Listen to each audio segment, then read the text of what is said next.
Few days ago in Navi Mumbai, Maharashtra, a girl dropped her entire Audi car in a ditch. This happened because this girl was going from Belapur to Ulve, and at 1 a.m. there was a heavy downpour, which reduced the visibility. She was doing this journey through Google Maps navigation. Instead of taking the Belapur bridge, she took the service road. This is a common mistake that happens to us too. This service road was ending at Dhruvatara jetty, and the coastal security police was stationed there.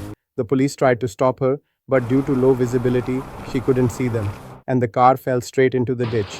In the darkness of the night, the coastal security police somehow managed to save the girl, and she is doing absolutely fine. This isn't the first time. Last year, a family in UP trusted maps and drove straight into a river where a bridge had collapsed. 3 lives lost. Technology can fail. Always trust your eyes, and when in doubt, ask someone nearby.